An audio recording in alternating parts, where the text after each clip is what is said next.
¿Qué sucede cuando fallecemos? ¿Volvemos a nacer? ¿Tenemos vidas pasadas? ¿Existe la reencarnación?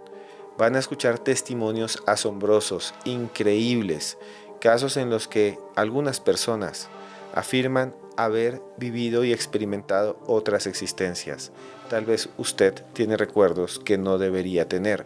Tal vez usted fue una persona en otro tiempo, en otro lugar. ¿Existe la reencarnación? Prepárese porque lo que va a ver es a lo menos increíble. Solo aquí, en Más Allá.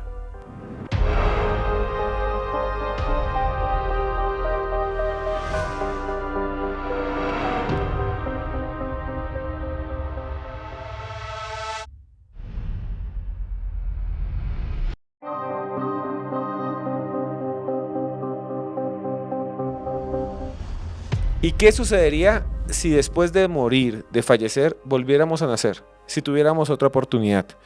¿Y qué pasaría si esta no fuera nuestra única vida? Si en el pasado hubiéramos vivido no una, no dos, no tres, sino que hubiéramos estado mucho tiempo aquí. Si pudiéramos reencarnar, si fuéramos el producto de muchas vidas. No sé, es una idea que está en muchas culturas y que muchos investigadores han encontrado probable cuando buscan en los recuerdos de personas o cuando hay casos de personas que parecen recordar con detalles, que parecen recordar fotográficamente momentos que nunca pudieron haber vivido. Y vamos a hablar de eso aquí con dos invitadas muy especiales. Es investigadora. Acaba de escribir este libro muy bueno. Ustedes que les gusta esto y esto se llama Más Allá, vean, aquí lo tienen. Conciencia y Más Allá se llama como nuestro programa y usa nuestros mismos colores. Lo tienen que tener, lo tienen que encontrar. Y su escritora está con nosotros. Alguien que ha investigado la vida después de la muerte, ha escrito más libros sobre este tema, nada más y nada menos que Mado Martínez, que además tiene un doctorado, que además es antropóloga. Mado, gracias por estar en Más Allá. La agradecida soy yo por estar aquí contigo, con Tania y con toda tu audiencia. Y también nos acompaña, es investigadora, hace parte, ya la han visto en muchos videos, periodista, también tiene un magíster en gestión cultural, Tania Velázquez. Tania, gracias por estar con nosotros. Gracias a ti, Esteban, por la invitación. Primera vez que coincido con Mado en un espacio como Más Allá. Me parece genial el tema que vamos a hablar porque es muy controvertido y de hecho también hay un tema bíblico del que vamos a abordar más adelante acerca de la reencarnación que es bastante interesante. Gracias, Tania. Pero venimos a hablar de un tema realmente impresionante, la posibilidad, como hemos dicho ya, de que después de que morimos volvemos a nacer, la reencarnación. Hay muchos casos en el mundo de niños que, por ejemplo, empiezan a recordar cosas que nadie debería saber, ni siquiera los adultos. Hay casos impresionantes de personas que van a un psiquiatra porque tienen una fobia o tienen un problema o se hacen tratar bajo hipnosis terapéutica y empiezan a recordar que vivían en otros lugares, en otros momentos históricos. Para muchos esos recuerdos son falsos, para otros son realmente la prueba de que hay una vida anterior y que hay muchas vidas. Un psiquiatra llamado Brian Wells escribió un libro, Muchas vidas, muchos maestros, o Muchas vidas, muchos sabios, y fue un bestseller mundial. Mado, la reencarnación es una idea que está en toda la humanidad. Realmente sí, y en muchas culturas, desde los antiguos griegos, la transmigración de las ánimas, la metempsicosis, hasta la actualidad, más de la mitad de la población cree en la reencarnación. En Estados Unidos un 33% de la población cree en la reencarnación, en Europa un 25% más o menos, y en muchas culturas, sobre todo en las asiáticas, es la base de su vida, no solamente de su religión, sino de su vida política. Pues ahora mismo China y la República Independiente del Tíbet tienen un debate y una guerra abierta sobre quién será la reencarnación del próximo Dalai Lama. Y esto no es un tema baladí, es un tema con unas implicaciones políticas, más allá de lo religioso y los sistemas de creencias, muy fuertes, ¿no? Y con un impacto muy profundo en la vida de muchas personas. Tania, pero hay casos que muestra Mado Martínez y les recomiendo, si les gustan estos temas del más allá y de la conciencia y de si existe una vida después de la muerte, les vuelvo a recomendar este libro, lo colocamos acá. Y aquí Mado ha investigado varios casos ligados a la reencarnación y hay algunos que son sorprendentes, que tienen que ver con personas, con niños, con individuos que aseguran empezar a recordar que fueron otras personas en otro lugar del tiempo, en otro espacio. Y hay un caso sorprendente. ¿Cuál es? Hay bastantes casos sorprendentes. De hecho, al leer el libro de Mado nos damos cuenta que son alrededor de 3.000 casos que Ian Stevenson, que es un neurólogo de la Universidad de Virginia, pues recolectó a lo largo del tiempo. Y hay uno que llama bastante la atención, que es de Ravi Shankar Gupta. Ravi Shankar era un niño que nació con una marca de nacimiento. De hecho, en unas tradiciones del hinduismo, cuando tú naces con una marca de nacimiento, señala la causa de tu muerte. Entonces hay gente que dice, si tiene una mancha en el brazo, fue porque, no sé, le cortaron el brazo en su vida pasada y se desangró y murió, ¿sí? Pero en el caso de él tenía una mancha en el cuello, le tomaron la foto y él dijo, y el niño decía que se llamaba Muna, que él no era Ravi, que él se llamaba Muna, y que en un pueblo muy cerca donde ellos vivían en la India, alguien le había quitado la vida con un arma blanca. Que fue muy raro, al principio no le creyeron porque dijeron, bueno, lo escuchó de alguien o tal vez no, nosotros dijimos algo y pensó que había pasado. Resulta que después de eso registraron y buscaron actas de nacimiento en el pueblo donde había indicado el niño y encontraron a Muna y se dieron cuenta que efectivamente había fallecido de esa manera. Hay unos registros que no concluyen de pronto la forma en la que falleció, pero sí concluyen que sí existía Muna, que sí falleció de esa manera y que pues inexplicablemente el niño tenía la información. O sea, nace un niño amado en India, el niño tiene una marca, un lunar, una mancha de nacimiento en el cuello, el niño dice, yo soy Muna, yo era Muna, y yo morí violentamente, alguien me atacó acá, por eso tengo esa marca, es eso lo que sucede, y entonces van hasta ese pueblo donde él supuestamente dice que ha vivido, y encuentran registros de que efectivamente había un hombre o una mujer llamada Muna que murió de esa manera. Y no había forma que el niño lo supiera. ¿Es más o menos eso lo que sucede?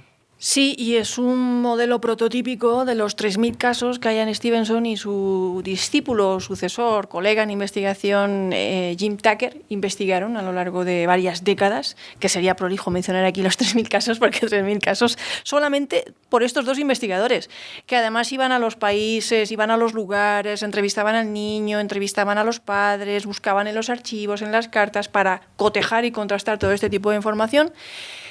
Mayormente en la India, porque probablemente en el mundo occidental y fuera de estos países asiáticos este tipo de casos están infradiagnosticados, entre comillas, no es que sea un diagnóstico médico ni nada parecido, sino infradetectados, vamos a decir. Porque obviamente, pues si tú no tienes un sistema de creencias basado en la reencarnación y tu hijo o tu hija empieza a decir ciertas cosas, pues vas a decir que son fantasías, que ha leído un cuento, que no, cualquier cosa, ¿no? Es probable que haya muchísimos más casos, ¿no? Pero también los tenemos en Estados Unidos, donde Jim Tucker, además, yo lo estuve entrevistando hace tiempo, crucé unos correos electrónicos con él cuando escribí mi libro La prueba, y él incluso piensa que la reencarnación es una prueba más fuerte, incluso que las experiencias cercanas a la muerte, para demostrar la vida en el más allá, ¿no? Y en Estados Unidos hay otro caso de otro niño que a los 2 años en Luisiana empezó a tener unas pesadillas y a decir que había un hombre que se quemaba, que no podía, que el avión se estrellaba. Describió el avión, que era un modelo Corsair, la Segunda Guerra Mundial. Dijo palabras como Natoma Bay. Mencionó nombres y apellidos concretos. Y Jim Tucker fue capaz de identificar que realmente cómo había podido dar instrucciones y descripciones de ese tipo de aviones Corsair, que son estos que tienen estas alitas en punta hacia abajo. Los problemas en el tren de aterrizaje, ¿no? Entre otras muchas cosas. Y efectivamente localizaron a un hombre que había tenido el mismo compañero que mencionaba este niño y que había muerto en 1945, un piloto de avión, que era lo que él decía que era, y se estrelló frente a las costas de la isla de Iwo Jima, en Japón. Sí, ese caso va a ser muy famoso y es uno de los casos más importantes porque este niño, si no estoy bien, Tania me puede corregir, cuando era pequeño dibujó incluso los accidentes y la guerra y entonces estaba en el colegio y la profesora decía, pero es que se la pasa viendo películas de la Segunda Guerra Mundial o los papás, ¿qué le están contando? Porque dibujaba gente que explotaba, aviones y decía, fui un piloto en la Segunda Guerra Mundial, le dijo al papá y dijo el nombre del piloto.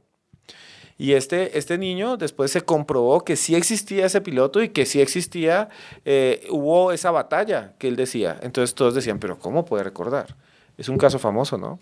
Es un caso famoso y que también el diagnóstico, para llamarlo de esa forma, fue porque el niño tenía terrores nocturnos y que en esos casos la mayoría ocurre cuando se despiertan, tienen pesadillas acerca de cómo acabó su vida y recuerdan con todo detalle. Que un niño de 2 años utilice palabras técnicas para describir su deceso es bastante sorprendente. James Leninger era el nombre del niño. Hemos contado el caso, pero el caso fue estudiado por el científico que nos ha dicho Mado, que era el señor Jim Tucker. Jim Tucker, y él, que ha estudiado más de 3.000 casos, dijo que este chico, James Leninger, decía eso, y la mamá de alguna manera, fue la que se empezó a extrañar porque decía, pero ¿qué es lo que le está pasando a mi hijo? Además, las pesadillas eran terribles, no eran pesadillas de que tuve una pesadilla, sino que James se levantaba a la mitad de la noche diciendo que se estaba quemando y que se había estrellado. Y entonces fue así como lo llevaron donde un psiquiatra, un psicólogo, porque decían que tenía algún desorden, porque además dibujaba cosas violentas, y además decía, siento el fuego, y después dijo, yo morí en la guerra. Yo morí en la guerra. Y todo el mundo quedó como impresionado, dirían, es algo sorprendente, o sea, porque si la reencarnación existiera, y quiero preguntar esto, Mado, dentro de las investigaciones que ha hecho, si la reencarnación existiera, es como que nos borran la mente o como si a las personas les borraran la mente y solo a veces surgieran como por error esos recuerdos de esas otras vidas. Porque si la reencarnación, asumamos que existe, yo no voy a decir que existe, no lo puedo decir, no lo afirmo, pero si la reencarnación existiera, es como si en algún momento alguien te borrara la mente para que volvieras a aprender o para que volvieras acá. Depende del sistema de creencias del que estemos hablando. Yo no sé si la reencarnación existe, tampoco lo afirmaría, pero sí que existen los recuerdos anómalos. Este concepto es súper interesante. Entonces vamos a animar a la gente a que se haga preguntas desafiantes con nosotros. En vez de pues no podemos dar respuestas y no tenemos una respuesta fácil, ¿no? No la tenemos, pero sí podemos invitar con lo que vamos a ir desgranando ahora que la gente se haga preguntas desafiantes en torno al fenómeno de los recuerdos anómalos. Y aquí hemos estado hablando de niños. ¿Por qué estamos hablando de niños y por qué los investigadores cuando hacen investigación? Hay 2 líneas de investigación científicas principales, luego hablaremos de otras en relación a trasplantes de órganos, en el tema de la reencarnación, que es la terapia regresiva a vidas pasadas y los recuerdos espontáneos en niños. ¿Pero por qué en niños? Porque en adultos no nos valen. En adultos nos valen, pero poco, ¿no? Porque uno siempre dice, bueno, lo ha leído en un libro, lo ha visto en una película, está contaminado ¿no? Pero en los niños se supone que no han leído libros, que no han visto películas, que no están tan expuestos culturalmente a ese tipo de historias, enciclopédicamente hablando sobre todo. Pero porque según estos investigadores, Tucker y Stevenson, es en la niñez cuando este tipo de recuerdos anómalos son súper precisos y dan narrativas, dan nombres, dan lugares, dan detalles que luego se pueden cotejar por lo menos parcialmente, si no totalmente, ¿no?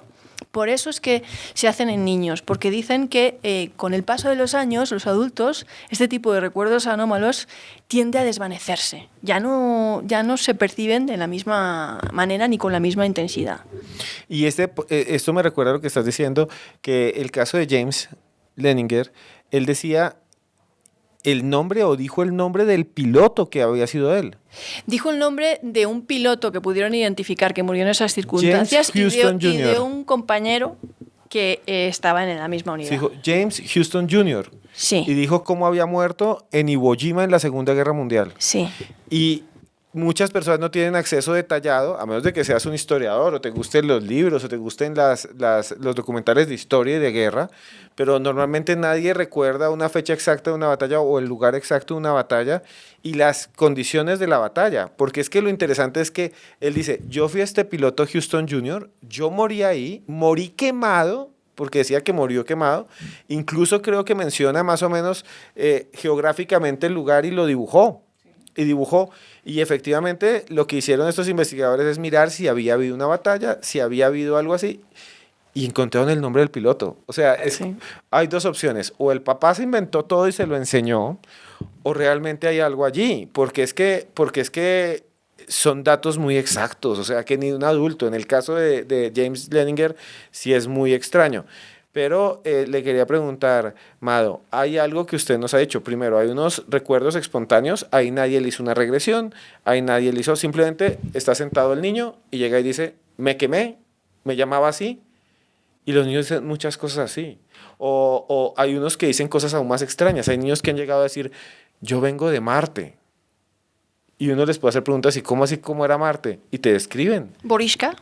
Ese niño es muy famoso. Sí. Es un niño en Rusia que de pronto empieza a decirle a la mamá, yo estuve en otro mundo, yo volví a nacer aquí, para darles la información de cómo era vivir en Marte y cómo eran nuestras ciudades y es un niño que es llamado niño índigo, que supuestamente recuerdan todas esas vidas pasadas, así les llaman a los niños índigo, que recuerdan incluso que han vivido fuera de este mundo. Es uno de los casos más famosos, ¿no? El de Borishka. Borishka con 2 años, con apenas 2 añitos, empieza a decir que fue un piloto marciano, a dar información precisa con respecto a Marte y el cosmos, que para un niño de su edad que nunca le habían enseñado nada del cosmos ni nada parecido, sorprendía bastante a sus allegados, y además que posteriormente creo que llegó a decir cosas de Marte que luego se fueron confirmando por la astronomía, que esto es lo curioso, que decía que él había sido un piloto marciano, que su país se había destruido además por una guerra termonuclear, que incluso hay alguna teoría científica por ahí de que pudo haber una guerra termonuclear en caso de que alguna vez hubiera habido civilización en Marte, y esto solo lo digo a nivel anecdótico.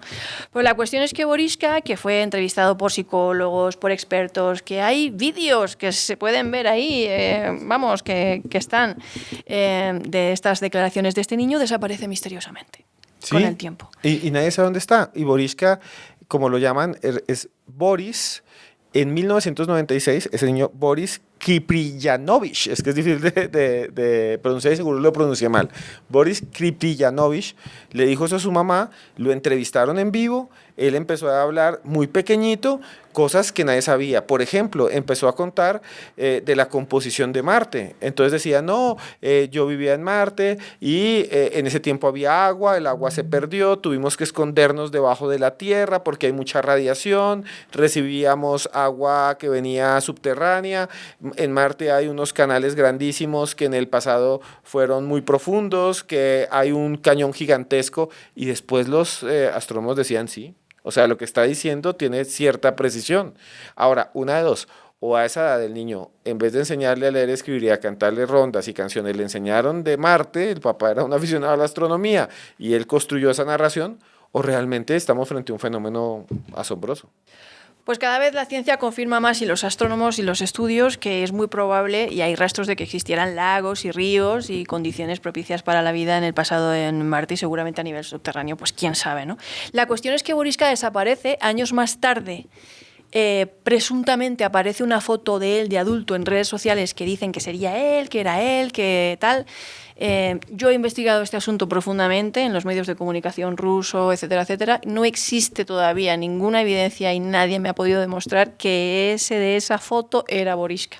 O sea, y si era él, es muy difícil rastrear su persona, por lo que algunas voces dicen que a lo mejor lo tienen protegido por el gobierno ruso o cosas así, ¿no? Siempre desde su desaparición, porque llegó a ser famosísimo y de repente se borró, literalmente, ¿no? Desde su desaparición siempre se ha especulado con que lo tenían protegido y en servicios secretos y cosas así. Y esa foto que pulula por ahí, que supuestamente es de él, hasta la fecha nadie ha podido rastrearlo y llegar a él, si es que supuestamente es él, y decir, sí, este era Borishka.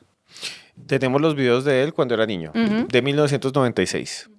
El niño que dice que conocía cómo era Marte y que había habido una civilización y que esa civilización estaba moribunda y que había una guerra interna y que era piloto de guerra, piloto de naves espaciales o naves marcianas. y de repente ese niño desapareció. Hoy tendría 32, 33 años más o menos. Pero nadie sabe dónde está Boris, nadie sabe dónde está Borishka. Y lo que dice Mado es verdad. Existen muchos teóricos del misterio y sobre todo la conspiración, que dicen que el gobierno ruso identificó que realmente había unos recuerdos ahí con mucha precisión y lo tienen aislado, protegido, porque para ellos es como un arma de conocimiento, casi un arma de guerra. Entonces no sé si Putin tiene escondido en algún lugar del mundo a este niño que sería como una especie de sabio interplanetario, porque en algún momento Borishka dijo que él venía a advertir y ayudar a la humanidad y que él tenía un mensaje. Eso dice él. Y no sé si los rusos dirían, bueno, este mensaje es solo para nosotros porque es algo estratégico, ¿no? Si fuera real, yo creo que lo harían. O sea, si cualquier nación poderosa del mundo, China, Estados Unidos, hasta algunas naciones, el Reino Unido, no sé, Japón, descubren que esto es real, obviamente lo tendrían y lo guardarían como una especie de secreto de Estado, ¿no? Porque sería muy peligroso. Porque él decía, yo vengo a contarles porque ustedes están en peligro, creo que era lo que decía, algo así, hay que ayudarlos. Pero fuera de Borishka y de otros, hay casos que realmente son sorprendentes que cuenta también Mado en su libro.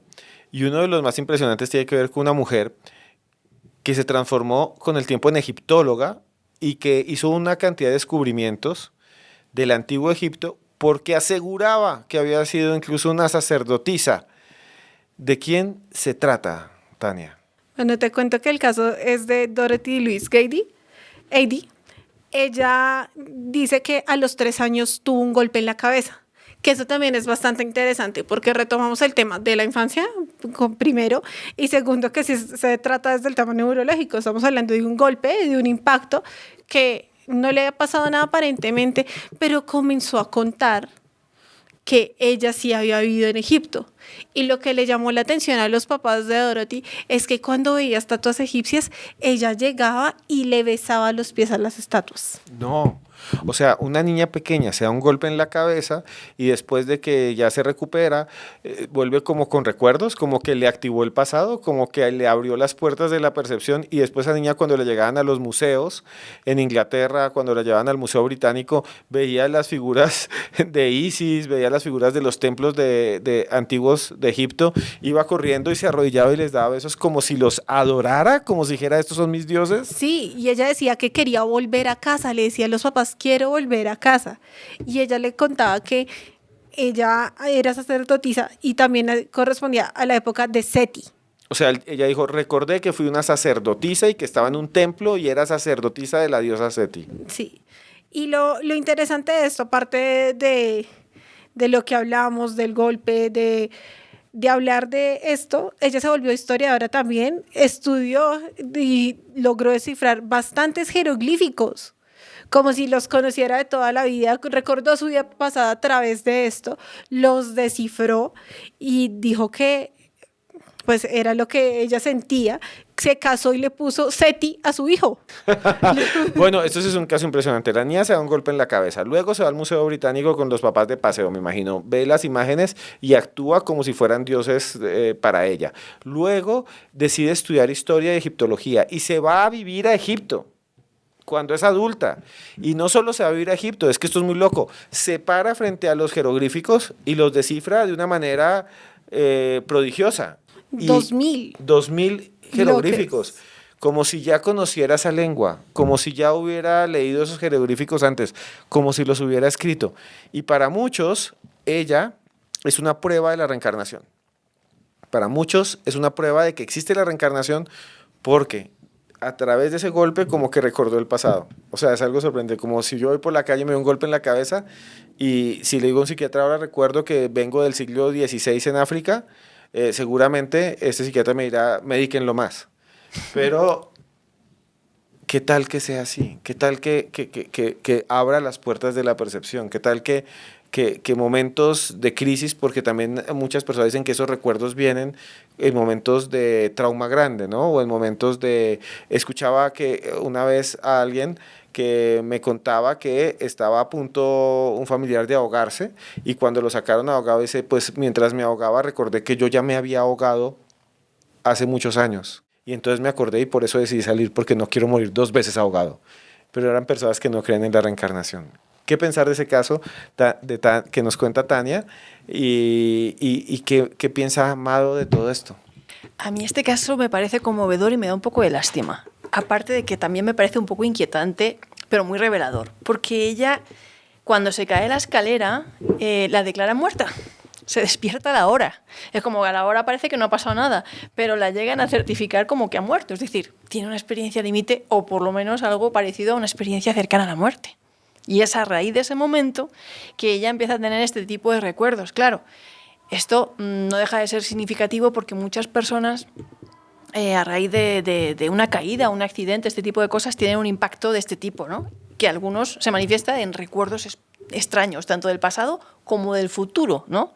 De cómo se han visto en el futuro. Pero en este caso es de una mujer que tenía 3 años, ¿cómo se ve en el pasado? A los 14 años empieza a tener episodios de escritura automática en los que dice que tiene una visión de Seti primero, del dios Seti, y que ella es Ventreshit, que servía en el templo de Abidos. Lo tiene clarísimo. O sea, episodios de mediumnidad, de escritura automática. Claro, a los 30 ya se traslada a vivir a Egipto, se casa con un hombre de Egipto, que luego posteriormente se divorcia, pero ella empieza ya a trabajar para el Departamento de Investigaciones Antiguas y Arqueológicas de Egipto.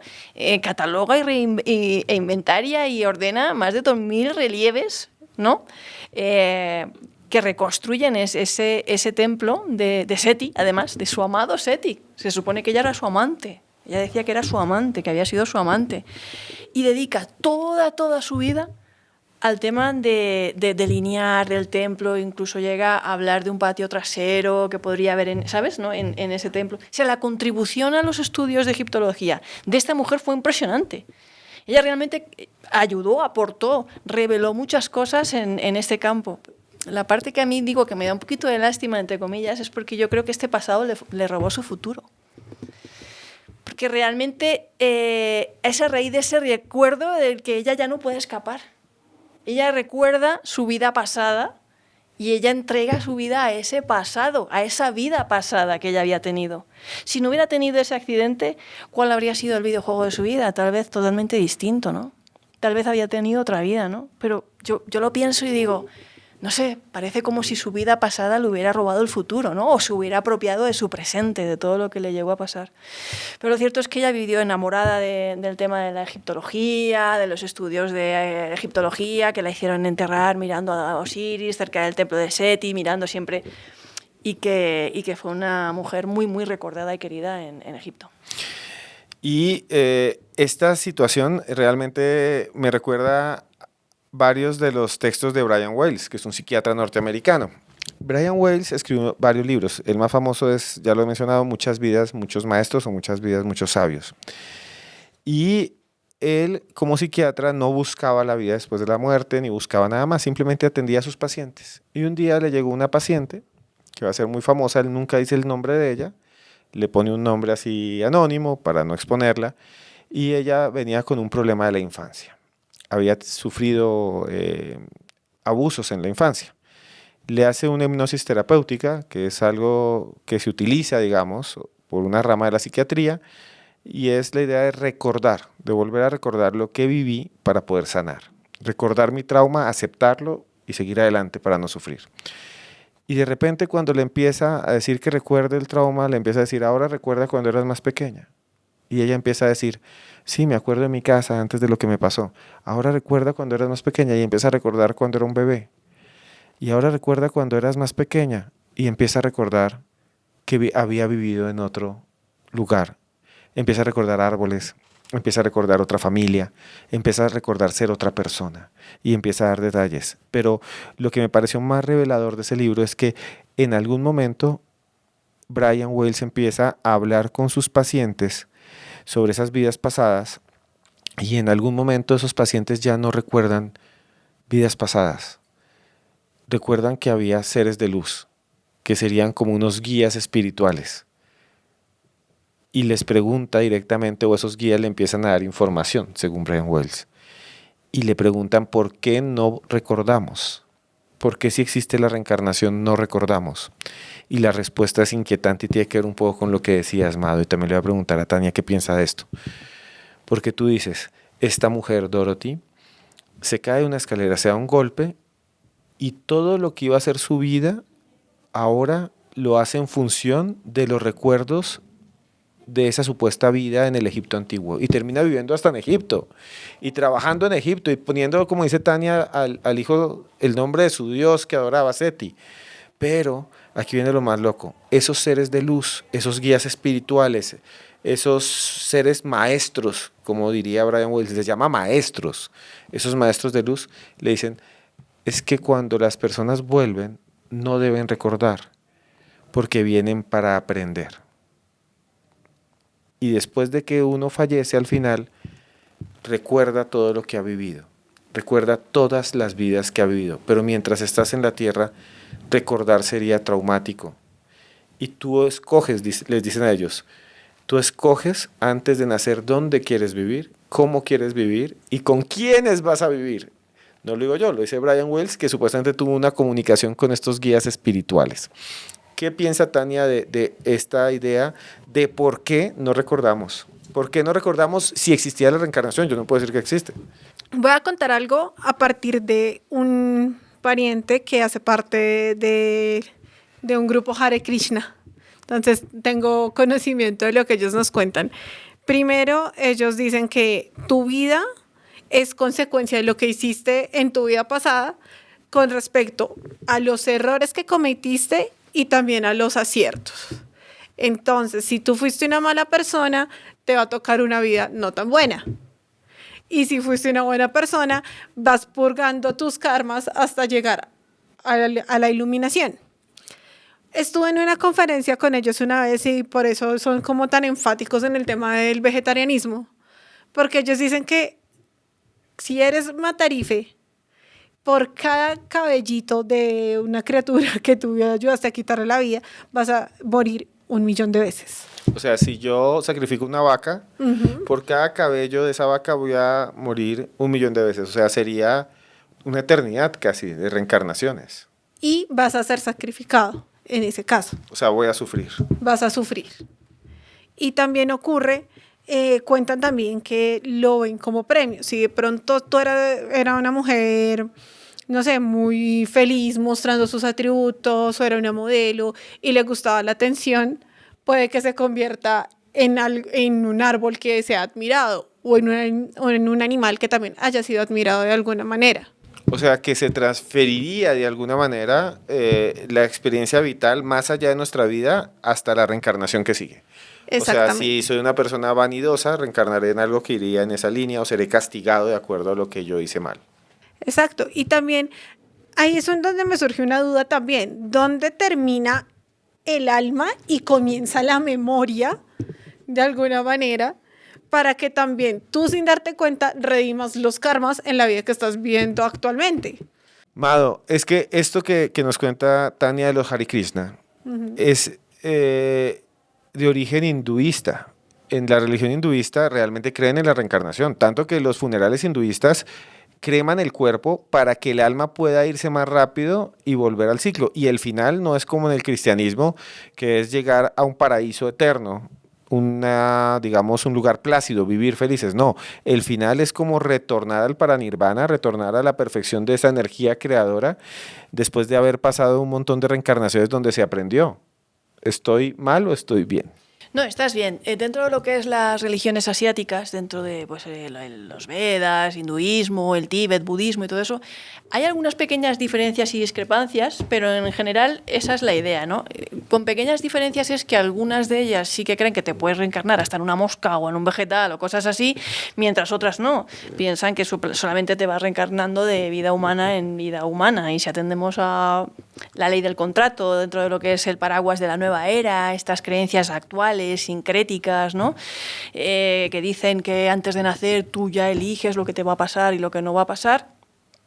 Todo gira un poquito en torno al concepto de karma, ¿no? y a la vida como escuela evolutiva, que es algo que los espíritas occidentales del siglo XIX hasta la actualidad también, ¿no? En lo que también creen, en la escuela como vida evolutiva, los de la nueva era por la ley del contrato, y mucha gente encuentra en ese tipo de pensamiento un refugio a las injusticias. Es decir, ay, ¿por qué habrá pasado esto? No, esto fue porque en la vida pasada fuiste muy malo, así que mira a ver lo que haces en esta, porque si no en el siguiente round te va a tocar sufrir. Platón no diría eso, Platón diría que la vida no es una escuela evolutiva, sino que tú cuando estás en la lotería de, ¿no?, las vacantes que quedan, que tampoco puedes coger lo que quieras, ¿no?, en las vacantes que quedan de puesto, bueno, queda el de panadero, el de rey, el de mendigo y tal. ¿Cuál eliges? Que tú eliges mal, por costumbre, ¿no? Y ahí es que te toca pasarlo mal, pero no por escuela evolutiva ni cosas así, ¿no? Entonces hay gente que en esta idea de la ley del contrato encuentra un refugio a las injusticias de la vida y una forma de justificar la desigualdad, la injusticia, cosas que el ser humano no lleva bien. O sea, el Homo sapiens, esto de la injusticia y por qué muere un bebé de muerte súbita o por qué ha pasado esto o no, la falta de justicia divina, esa idea de no la lleva bien. Y esta es una filosofía bastante redentora en ese sentido, pero tiene un doble filo y es que te responsabiliza directamente por lo que te está pasando. Es decir, culpabiliza a la víctima de lo que le está pasando. Es decir, ese doble filo puede ser peligroso en algunos contextos, pero puede ser una herramienta de resiliencia para otros. Hay gente a la que le viene, no sé, encuentra sentido en eso, ¿no? Mado, iba a preguntar, esos recuerdos anómalos, estamos hablando de lo que hacen en las regresiones y de los recuerdos de los niños, pero esos recuerdos anómalos también tú los has encontrado en tu libro y has mostrado otros casos, has encontrado que también otras personas los han tenido, o sea, que no son tan, digámoslo así, tan raros y que muchas personas tenemos esos recuerdos por espontaneidad. Mucha gente dice, yo recuerdo haber estado aquí o yo recuerdo... estoy viendo, digamos, unas fotografías antiguas y yo digo, yo estuve allí o yo conocí a esta persona. Muchas personas piensan en eso, ¿no? Yo incluso he conocido personas que tienen flashes del pasado y del futuro. ¿Cómo así? Sí, que se ven en momentos como en otras dimensiones, que tienen recuerdos anómalos. No solamente eso, sino que al margen del tema de las terapias a vidas pasadas, de Brian Weiss, del componente que podamos decir que es fabricado, porque en un momento dado lo que Brian Weiss hacía era como de segunda fila, porque hubo muchos casos en los que se utilizaba el recuerdo a la infancia. Estamos hablando de hipnosis a la infancia, no ya de vidas pasadas, en los que la gente pues hablaba de había policía de por medio, sentencias judiciales, y luego se demostró que todo eso era inducido o fabricado. Yo también hablé con Elizabeth Loftus, que es experta en plantar falsos recuerdos en la gente. Es decir, ella tiene un laboratorio en el que te pueden plantar el falso de recuerdo de que te emborrachaste con vodka y nunca más quieres volver a beber vodka, ¿no? Y al contrario, imagina el potencial terapéutico. Pero sí que es verdad que Weiss, que no tenía intenciones de ir a vidas pasadas, sino simplemente explorar con esa mujer porque nada más servía, se encontró con que ella daba datos arqueológicamente y antropológicamente verificables y que además le dijo cosas sobre su vida que él no podía saber, incluida la muerte de su hijo, el nombre de su padre, bueno, un montón de cosas. Y entonces es que él, no antes, porque él decía, bueno, si le funciona, ande yo caliente, ríase la gente. Pero entonces es que él dice, uy, aquí pasa algo, y es que él se pone a investigar. Y es que él empieza a hablar con ella, a sacar esa información con esos seres de luz con los que ella parece que tenía ese contacto mediúmnico de alguna manera, ¿no? Pues en el caso de esta egiptóloga reencarnada, ella cuando hablaba con Seti incluso decía que había extraterrestres, ¿no? Que se lo contaba Seti, ¿no? Seres de múltiples dimensiones, ¿no? Y es que él empieza a investigar y hay muchos terapeutas, psicólogos, médicos. En España tenemos al psicólogo Joaquín Cámara, al médico Juan José López, que con esta terapia de vidas pasadas, a regresión a vidas pasadas, pues se encuentran que hay gente a la que le sirve y que a lo mejor tenía un dolor de espalda y tiene un recuerdo espontáneo, o le hacen una regresión y descubre que es que la asesinaron ahí, o tiene mucho miedo a la muerte y descubre por qué, o llora todas las noches porque no quiere estudiar eso y descubre que es que ella lo que siempre ha querido ser es piloto porque fue piloto en otra vida, ¿no? Entonces, ese tipo de cosas están ahí, ¿no? Y hay personas que realmente aseguran haber tenido una regresión. Yo, como no quería que me lo contaran, me hice una regresión. Tú, Mado Martínez. Sí. Yo ¿Cómo me fue hice esa una regresión? regresión, ¿Cómo señores. fue? ¿Qué pasó? ¿Qué sucedió? Resulta que yo entrevisté hace unos meses a Minés en España, que hace registros acásicos, y me la presentó una amiga común y regresión a vidas pasadas, y ella estaba tan contenta y tan feliz porque yo la había entrevistado sobre el tema de los registros acásicos que me dijo, cuando quieras te hago una regresión. Y yo le dije, pues mira, que no me lo cuenten, me lo hago. Lo que pasa es que yo no tenía nada que preguntar. Pues yo no tenía ninguna fobia, ningún problema, pues no sé. No tenía nada que preguntar. Todo lo que se me venía a la mente me parecía banal. Entonces ya decía, no, pero pregunta algo, porque para tener un propósito, ¿no?, en lo que vamos a hacer y tal. Y al final pregunté por un tema profesional, porque en ese momento tenía como unas dudas profesionales y pregunté por un tema que me pareció igual de banal, pero bueno. La cuestión es que tú cierras los ojos, ella te lleva a un estado de relajación profunda, ¡wow!, y te metes en una película que yo no sé si es real, que yo viví esa vida o no es real, pero eso es un videojuego, Esteban. O sea, realmente yo reviví. ¿Qué viviste? Cuéntanos qué, No, qué viviste. yo estuve en una frontera como en México, California, una cosa así, digamos, de México a California, y yo pasé de una vida muy distinta a otra, porque digamos que yo me moví, era una chica que vivía como en una hacienda digamos, con una cosa así como parecida a lo que yo identifico como México, por la ropa, por la comida, los frijoles, ¿me entiendes? Y yo creo que llegué a un lugar que era como San Francisco, porque yo vi el San Francisco crónico, en los bares, vi coches que yo nunca había visto antes, recuerdo la sensación de ver un coche por primera vez, las tiendas, las telas, lo que me gustó estar en esa gran ciudad, ¿no? Las personas que conocí, bueno, yo reí, lloré, volví a reír, volví a llorar, volví a reír, o sea, duró 2 horas, pero no te lo puedes ni imaginar, una cosa súper intensa, inmersiva totalmente. Y realmente fue como estar eso en una película. Y tengo que decir que yo sí desbloqueé ciertas cosas, o me di cuenta de ciertas cosas, que no me había dado cuenta de forma consciente. Es como si yo hubiera cogido una pequeña caja con secretitos y trucos que yo podía traer de vuelta a mi vida actual en relación a esa experiencia que yo tuve, ¿no? De por qué, pues unos tendrán sus fobias. ¿Por qué siempre doy vueltas a esto? ¿O por qué no salgo de aquí a aquí, no? Ah, pues mira lo que te pasó aquí y mira lo que fue, ¿no? A lo mejor no querías lograr ese objetivo profesional. A lo mejor lo único que querías era ayudar a la gente. ¿Ok?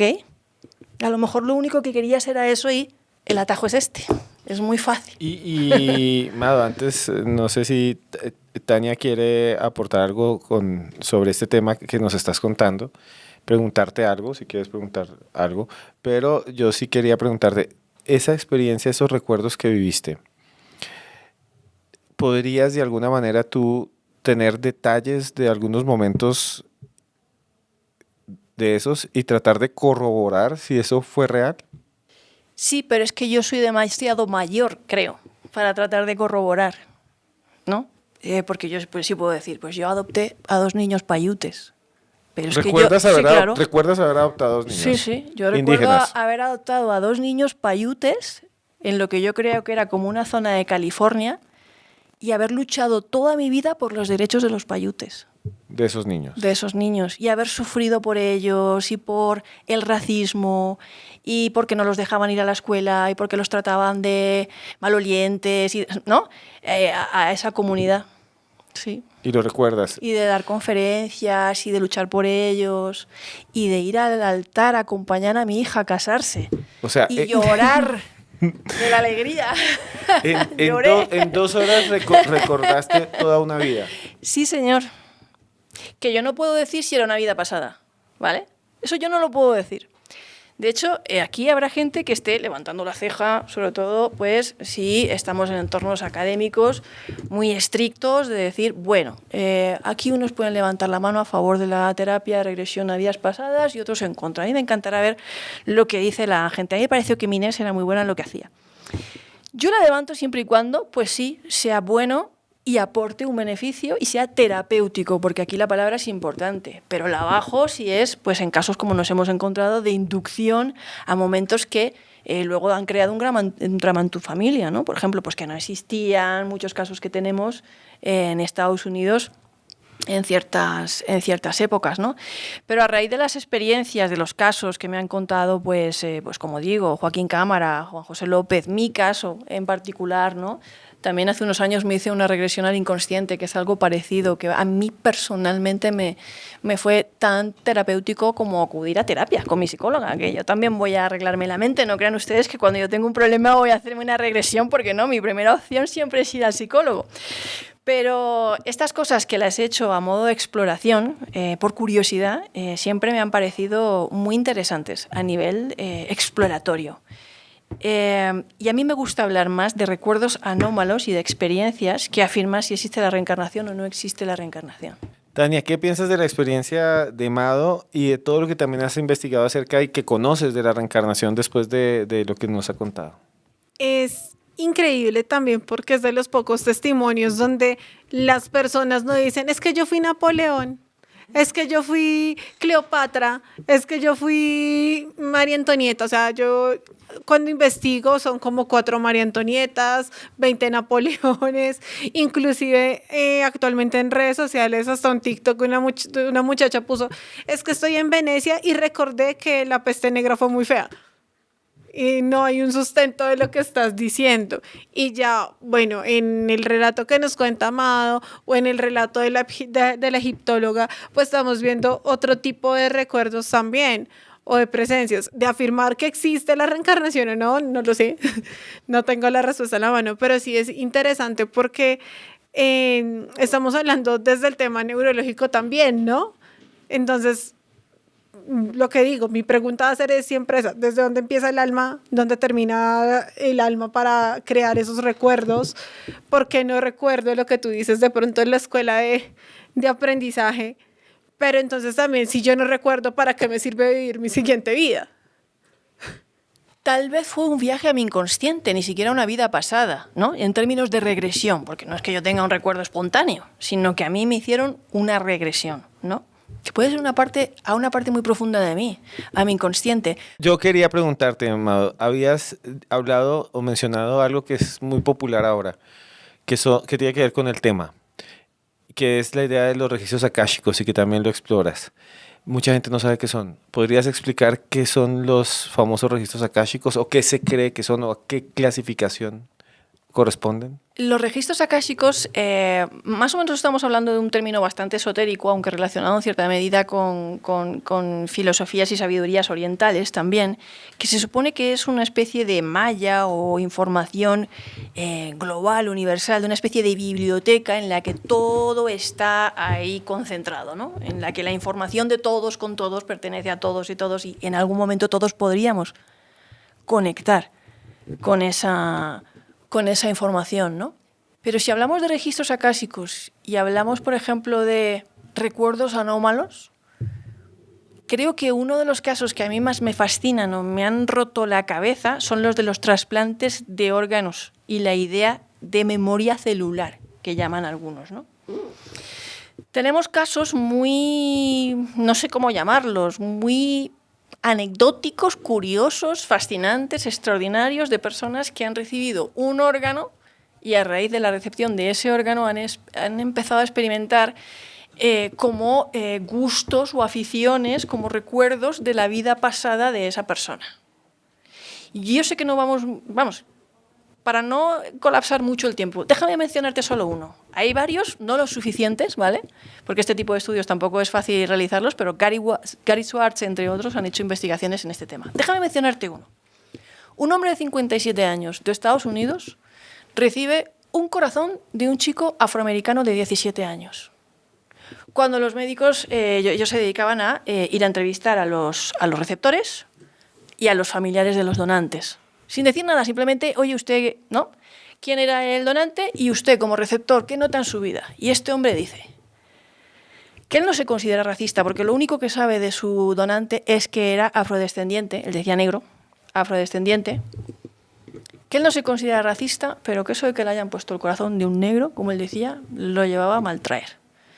Porque, pues no sé, no podía con eso, ¿no? Y el tema de que su mujer tuviera relaciones con él pensando que era el negro, ¿sabes? O sea, una cosa violenta que a él le tenía a maltraer, digo, de verdad, lo llevaba fatal. Y él decía, pero bueno, yo no he notado nada más. Únicamente que desde que me han trasplantado este corazón no dejo de escuchar música clásica a todas horas. Y antes no la escuchaba, jamás me habría interesado en escuchar música clásica. Pero esto no puede ser de ese joven, porque a un negro cómo le va a gustar la música clásica. Dijo, ¿eh?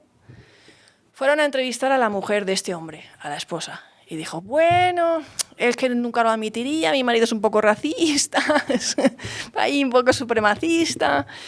Pero bueno, desde que le han puesto este corazón, ha invitado a sus compañeros afrodescendientes de la fábrica a la casa, que nunca lo había hecho, ¿no? Y yo he notado un cambio en eso, ¿no? Que él no lo admitiría nunca, pero sí.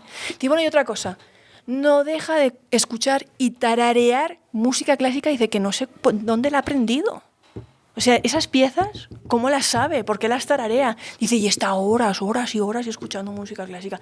Pero eso no creo que sea del donante porque era negro, dice la mujer. Y en todo caso le gustaría el rap, dice. ¿Ok?